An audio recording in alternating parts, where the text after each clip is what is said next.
नमस्कार दोस्तों, मैं रविंद्र त्रिपाठी आप सबका अपने YouTube channel cinema with Ravindra Tripathi पर स्वागत करता हूं। आपसे अनुरोध है कि मेरे इस YouTube चैनल को सब्सक्राइब करें, लाइक करें और इस पर अपने कमेंट भी लिखें। दोस्तों, आज चर्चा करूंगा पोनियन सेल्वन वन यानी PS1।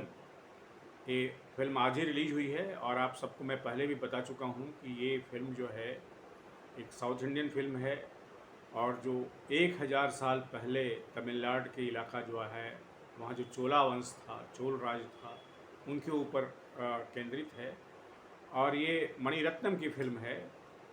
आज मैंने वो फिल्म देखी और लगभग पौने 3 घंटे की ये फिल्म देखी और फिल्म देखने के बाद दोनों एहसास एक साथ हुए। तो एक तो ये अनावश्यक रूप से थोड़ी सी विजुअल ट्रीट है, इसमें बहुत अच्छे विजुअल हैं, लेकिन इसकी जो कहानी है वो कहीं दिल को नहीं छूती है। तो इसके पहले कि मैं आगे इस फिल्म पर बोलूं, मुझे जो पहला एहसास इस फिल्म को देखने के बाद जो हुआ वो मैं आपके साथ शेयर करना चाहता हूं। मुझे लग रहा है कि इस फिल्म का नाम अगर मणिरत्नम ने हिंदी वर्जन में, बाकी जो उन्होंने तमिल वर्जन या और दूसरे जो साउथ इंडियन लैंग्वेज में बनाया है उसको उसकी बात नहीं कर रहा हूँ, हिंदी लैंग्वेज में इसका नाम अगर उन्होंने कावेरी का लाडला या कावेरी का दुलारा रखा होता तो ये फिल्म हिंदी के दर्शकों को ज़्यादा समझ में आती। ऐसा मैं क्यों कह रहा हूँ? ऐसा मैं इसलिए कह रहा हूँ कि इस फिल्म का जो नाम है पोनियन, पोनियन का मतलब है कावेरी, पोनी नदी को कहते हैं और कावेरी नदी को कहते हैं, जो दक्षिण भारत की बहुत ही सबसे पवित्रतम नदी मानी जाती है, जैसे उत्तर भारत में गंगा। और सेल्वन का मतलब होता है लाडला। तो ये जो पोनियन सेल्वन है उससे कोई नाम का एसोसिएशन हिंदी के दर्शकों को नहीं बनता है कि आखिर क्या मतलब है इसका। अगर आप कावेरी का लाडला या कावेरी का दुलारा वन कर देते तो एक ज़्यादा समझ में आता। दूसरे फिल्म की कहानी इतनी फैली हुई है और सच में फैली हुई है क्योंकि जिस उपन्यास पर आधारित है, कल्कि के उपन्यास पर, ये ऑलरेडी वो बहुत ही लंबा उपन्यास है। इस पर बहुत सारे निर्देशक दक्षिण भारतीय इस पर फिल्म बनाना चाहते थे। इसमें एक MG रामचंद्रन भी थे, वो भी नहीं बना पाए थे। खैर, मणिरत्नम ने एक बहुत बड़ा जोखम मोल लिया है और फिल्म जो है, अब दक्षिण भारत के लोग कैसे इसको पसंद करते हैं मैं नहीं जानता, लेकिन यहाँ यह कह दूँ कि उन लोगों को, दक्षिण भारतीय लोगों को, खास करके तमिलनाडु के लोगों को चोला वंश की कहानी याद है।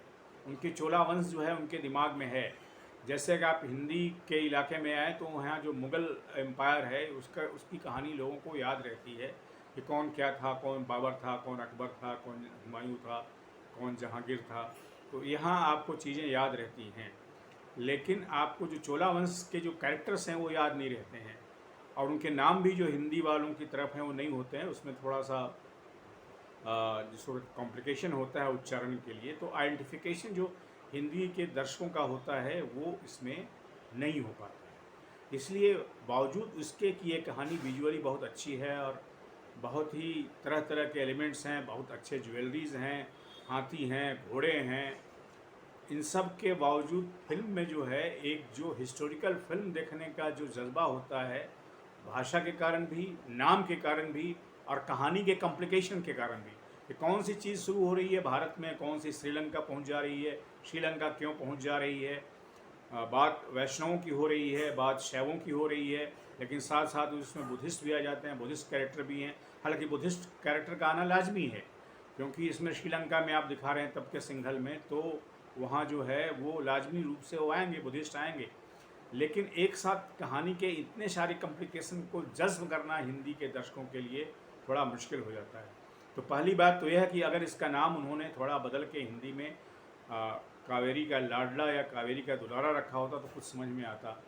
दूसरे नाम में सिर्फ एक उन्होंने बदला है, पर्वतेश्वर किया है, बाकी नाम में थोड़ा सा सरल करके यदि करते उसको तो वो भी समझ में आता। फिर इसमें जो लीड रोल जिसको बताया गया है, जो विक्रम हैं, जो इसमें इन्होंने राजा का किरदार निभाया है, वो तो इतने चंद समय के लिए आते हैं कि उसको लगता है कि वो कैरेक्टर आर्टिस्ट हैं, इसमें उनकी खास भूमिका नहीं है।